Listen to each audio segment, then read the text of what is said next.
Baik, Assalamualaikum warahmatullahi wabarakatuh. Alhamdulillahirabbil alamin. Wassalatu wassalamu ala asrofil anbiya'i wal mursalin wa ala alihi wa sahbihi ajmain, amma ba'd. Perkenalkan, nama saya Ririn Agustin dari kelompok 7 yang beranggotakan 3 orang, yaitu yang pertama saya sendiri, yang kedua Wulan Permatahati, dan yang ketiga Aditya. Nah, di sini saya akan membahas bagaimana sih cara menghindari perilaku menyimpang terhadap pergaulan remaja. Seperti yang kita ketahui, bahwa remaja merupakan proses mendewasakan diri, di mana mereka itu kepo ataupun rasa ingin tahu terhadap sesuatu yang baru, yang mana mungkin saja hal baru tersebut membawa dampak negatif pada diri mereka sendiri ataupun orang lain. Di sini saya memiliki beberapa pertanyaan mengenai apa yang saya bahas nanti. Apa sih dampak negatif perilaku menyimpang dalam pergaulan remaja? Kenapa harus benar-benar dihindari? Bagaimana cara menghindari perilaku tersebut? Apakah remaja perlu berpartisipasi dalam masyarakat? Jadi bagaimana sih pergaulan yang islami?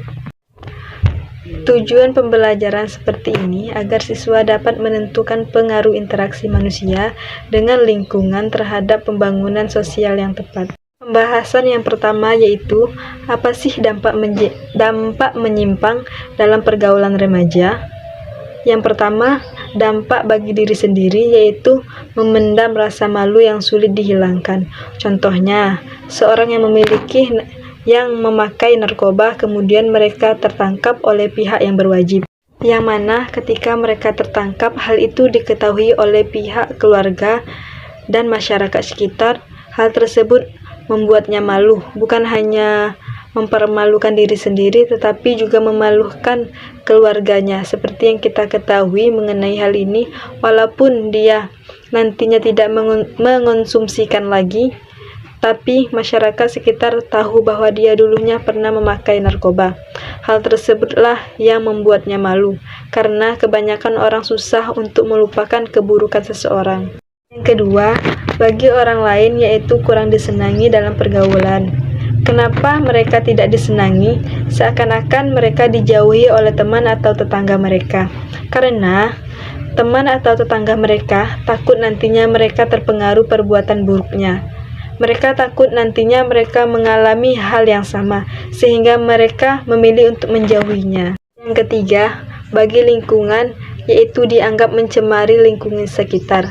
Seperti yang saya sudah jelaskan tadi, mereka itu merasa risih akan keberadaan kita di lingkungan mereka, karena lingkungan mereka yang tadinya bersih dan damai terasa dikotori dengan perbuatan buruk itu. Kenapa sih harus benar-benar dihindari?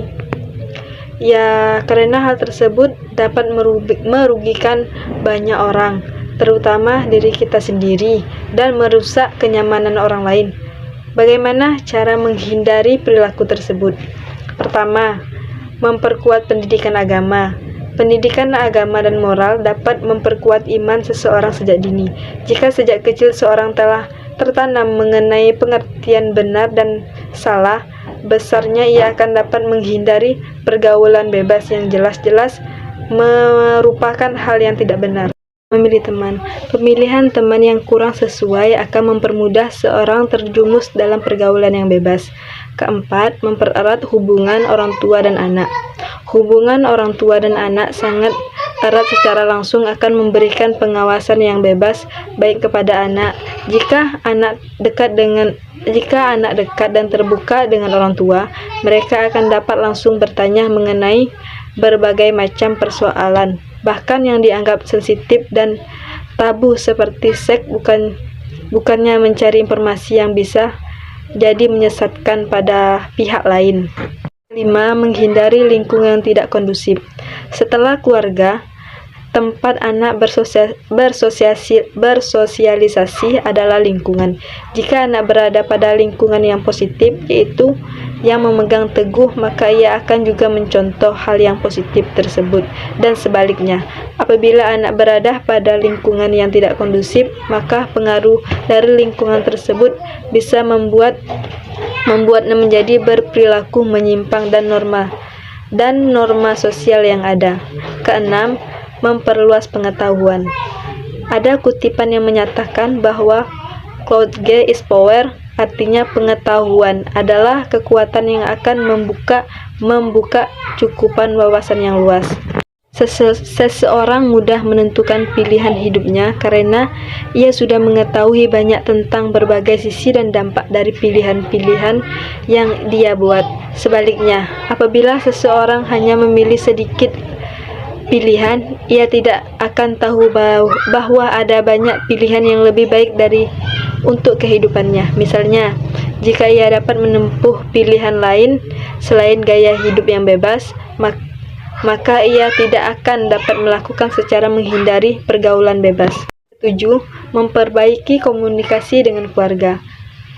Kesengajaan komunikasi antara orang tua dan anak juga menyebabkan anak memilih jalan menyimpang seperti pergaulan bebas. Hal ini terjadi karena anak tidak mendapat bimbingan yang dibutuhkan dari orang tua, diperlakukan sikap yang lebih luas dari orang tua untuk dapat memahami jalan pikiran anak, agar dapat berkomunikasi dengan lancar dan tercapai saling berpengertian. 8. Menetapkan tujuan hidup. Orang yang tidak memiliki tujuan hidupnya akan sangat mudah tersesat, termasuk terjerumus dalam pergaulan bebas. Maka sangat penting bagi seseorang untuk mengetahui apa tujuan hidup dengan tepat agar dapat menginformasikan diri pada hal yang diperlukan untuk mencapai dan tidak teralihkan oleh hal-hal yang buruk. Apakah remaja perlu berpartisipasi dalam masyarakat? Perlu, untuk menghindari diri dari pergaulan yang menyimpang. Jadi, bagaimana sih pergaulan remaja yang Islami? Pertama, menjauhi minuman yang keras dan judi. Kedua, membatasi pergaulan antara lawan jenis. Ketiga, menebarkan kasih sayang dan menjauhi permusuhan.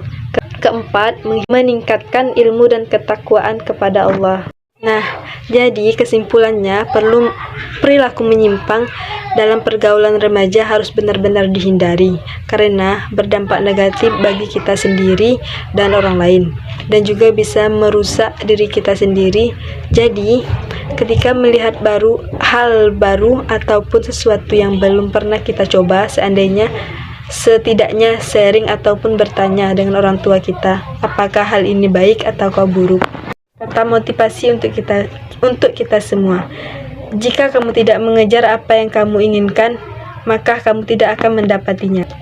Jika kamu tidak bertanya, maka jawabannya adalah tidak. Jika kamu tidak melangkah maju, kamu akan tetap berada di tempat yang sama. Dikutip oleh Nora Robert. Baiklah, mungkin hanya ini yang dapat kami sampaikan.